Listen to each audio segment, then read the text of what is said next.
എനിക്കിഷ്ടമുള്ള കുറേ ഡയലോഗുകൾ കാണും, പാട്ട് കാണും. പക്ഷേ അതൊക്കെ പലതും പലരും എഴുതിയതാവും, അങ്ങനെയൊക്കെ ആയിരിക്കും. പക്ഷെ എനിക്ക് ഏറ്റവും ഇഷ്ടമുള്ളൊരു എഴുത്തുകാരനുണ്ട്.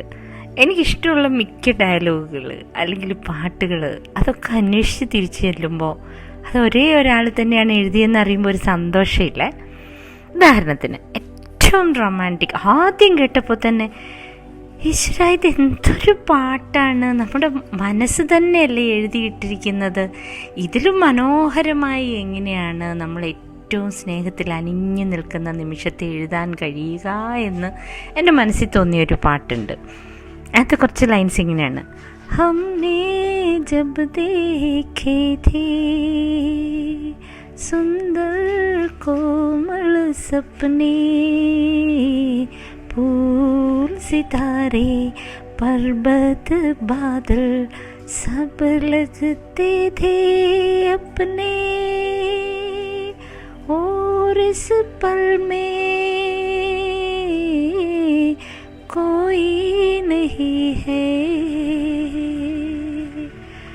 बस एक मैं हूँ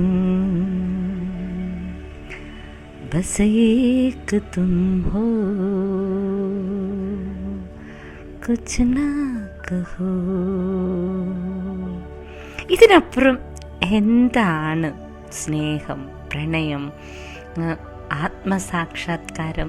ഏത് വാക്ക് വേണേ പറഞ്ഞോളൂ, അല്ലെങ്കിൽ കുച്ച് നാ കഹോ, ഒന്നും പറയാതിരുന്നോളൂ. അത്രയ്ക്ക് നല്ല പാട്ട്. അതേപോലെ ഈ ചളിഞ്ഞ കോമഡി അടിക്കുന്ന നേരത്ത് എൻ്റെ നാവിൽ എപ്പോഴും വരുന്നൊരു ഡയലോഗുണ്ട്, മോഗംബോ ഖുഷ് ഹോ ഗയാ. നിങ്ങളും പറയാറുള്ളതായിരിക്കും അല്ലേ. മിസ്റ്റർ ഇന്ത്യയിലെ ഡയലോഗാണ്, അമരീഷ് പുരിയുടെ. ആ ഡയലോഗ് എഴുതിയത് ആരാണെന്നറിയോ? അതും നമ്മുടെ ഇതേ ആൾ തന്നെ, ജാവേദ് അക്തർ. ആ ഡയലോഗിനെ കുറിച്ചൊരു കഥയുണ്ട് കേട്ടോ. ആ ശേഖർ കപൂർ അത് സംവിധാനം ചെയ്യാനായിട്ട് നിൽക്കുമ്പോൾ ഈ ഡയലോഗ് എഴുതിയിട്ട് ജാവേദ് അക്തർ സാബ് വലി ഗമേ ചെന്ന് ചോദിച്ചു, എങ്ങനെയുണ്ട് എൻ്റെ ഡയലോഗെന്ന്. ശേഖർ കപൂർ പറഞ്ഞു, ഇത് കേമാവും എന്തോ, എനിക്ക് അറിഞ്ഞുകൂടാന്ന് പറഞ്ഞു. അപ്പം ഞാൻ എഴുതി ഒപ്പിട്ട് തരാം. കപിൽ ദേവ് സിക്സർ അടിക്കുമ്പോൾ അത് വേണ്ട, അത്രയ്ക്ക് പോലും പോകണ്ട. മനുഷ്യർ ഈ 3 ചീട്ട് വെച്ചിട്ട് കളിക്കില്ലേ, 3 പത്തി എന്ന് പറയുന്നത്, അതിനെന്താ മലയാളത്തിൽ പറയാൻ എനിക്കറിഞ്ഞൂടാ. അങ്ങനെ ചീട്ട് കളിക്കുമ്പോൾ 3 എയ്സ് ആയാലാണ് നമ്മൾ ജയിക്കുന്നത്.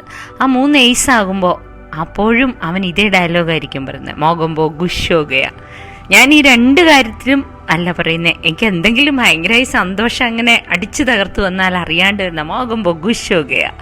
ഓക്കെ, അത് 2 എഴുതിയ ആള് എന്നുള്ള മട്ടിൽ ഇനി നമ്മൾ ജാവേദ് അക്തർ നമ്മളുടെ നോട്ടത്തിൽ ഹണി ഇറാനിയെ ഡിവോഴ്സ് ചെയ്ത് വളരെ പ്രേമിച്ച് പ്രണയിച്ചൊക്കെ വിവാഹം ചെയ്യിച്ച ഷബാന ആസ്മി ഒരു ഇൻ്റർവ്യൂ പറയാണ്, there is not a single romantic bone in his body. അങ്ങനെ ഒട്ടും റൊമാൻറ്റിക് അല്ല എന്ന്. എന്തായാലും റൊമാൻറ്റിക് ആയാലും ഇല്ലെങ്കിലും നമുക്ക് ഏറ്റവും മനോഹരമായ ഗാനങ്ങൾ തന്ന ആളാണ്. ഇതിനേക്കാളൊക്കെ ഉപരി ഇന്ന് ഞാൻ അദ്ദേഹത്തെക്കുറിച്ച് ആലോചിക്കുമ്പോൾ ഉണ്ടായ ഐസിങ്ങുകളായിരുന്നു ഇതൊക്കെ.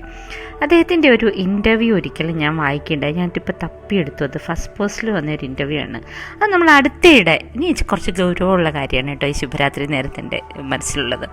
അതായത് പലപ്പോഴും നമ്മൾ ഓർക്കാറുണ്ട്, സോഷ്യൽ മീഡിയയിൽ അല്ലാതെ ഈ വാട്സപ്പ് ഫോർവേഡ്സിൽ ഇതിലൊക്കെ യാതൊരു വിധ തലയ്ക്ക് വെളിവില്ല ഈ മനുഷ്യർക്ക് എന്തൊക്കെയാണ് വിളിച്ചു പറയുന്നത് എന്ന് മറ്റുള്ള ഫോർവേഡുകളും കൂടുതൽ ഷെയർസ് പോകുന്ന തോട്ട്സും അതല്ലെങ്കിൽ ന്യൂസ് അവറിലെ ബഹളങ്ങളും ഒക്കെ കാണുമ്പോൾ ഒരുമാതിരി ചിന്തിക്കുന്ന എല്ലാവരും ആലോചിക്കാറുണ്ട്, എന്തുവാണ് ഈ സമൂഹത്തിന് സംഭവിച്ചിരിക്കുന്നത്, എന്തുകൊണ്ടാണ് യാതൊരു തരത്തിലും ലോജിക്കില്ലാത്ത മട്ടിൽ അട്ടഹസിക്കുന്ന ആൾക്കാരും യാതൊരു ലോജിക്കും ഇല്ലാതെ എന്തെല്ലാമോ വിളിച്ചു പറഞ്ഞ് സമൂഹത്തിൻ്റെ ശ്രദ്ധ പിടിക്കുന്നവരും ഒക്കെയായി ഈ സമൂഹം താന്നുപോയോ എന്ന്.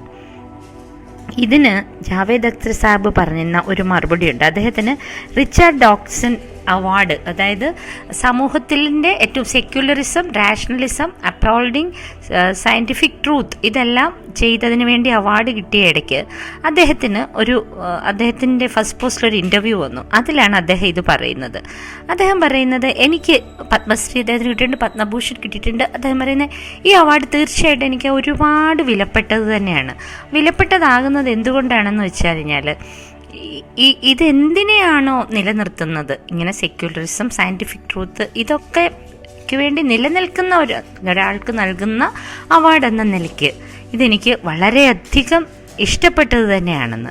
അതിനുശേഷം അദ്ദേഹത്തിനോട് ചോദിക്കുന്ന ഒരു ചോദ്യമുണ്ട്, എന്തുകൊണ്ടാണ് നമ്മൾ ഇത്തരം ചിന്തകൾ, അതായത് ന്യൂസൻസ് ഡയലോഗൊക്കെ അങ്ങനെയുള്ളൊരു സ്ഥലത്ത് ശരിക്കും ചിന്തിക്കുന്നവരുടെ ശബ്ദം കുറഞ്ഞു പോവുകയാണ്, അല്ലെങ്കിൽ ചിന്തിക്കാനുള്ള സ്പേസ് ചുരുങ്ങി പോവുകയാണ് എന്ന് അങ്ങ് വിചാരിക്കുന്നുണ്ടോയെന്ന്? അതിനുള്ള ഉത്തരമാണ് ഞാൻ ഇന്ന് എനിക്ക് പറയാൻ ആഗ്രഹമുള്ളത്. അദ്ദേഹം പറയാണ്, I don't think critical thinking is shrinking. അങ്ങനെയല്ല, അങ്ങനെയുള്ള ചിന്ത ചുരുങ്ങുകയല്ല, പക്ഷെ അതിനുള്ള സ്പേസ് ചിലപ്പോഴെങ്കിലും റാഷണലി, ലോജിക്കലി ആൻഡ് സയൻറ്റിഫിക്കലി അങ്ങനെ ചിന്തിക്കുന്ന, പ്രോഗ്രസീവായിട്ട് ചിന്തിക്കുന്ന ആൾക്കാർ കൂടുതൽ വന്ന് ഒച്ചയും ബഹളവും വെക്കാതിരിക്കാനായിട്ട് ശ്രദ്ധിക്കുന്നുണ്ടാവും.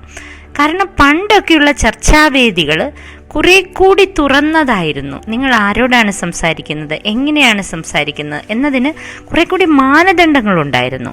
ഇപ്പോൾ സോഷ്യൽ മീഡിയ വന്നതോടെ ആ മാനദണ്ഡങ്ങളെല്ലാം മാറുകയും എന്തെങ്കിലുമൊക്കെ വിളിച്ചു പറഞ്ഞ് ജനശ്രദ്ധ ആകർഷിക്കുകയും ചെയ്യുന്നതാണല്ലോ ഇപ്പോൾ നമ്മൾ കാണുന്നത്. അത് അദ്ദേഹം പറഞ്ഞല്ല.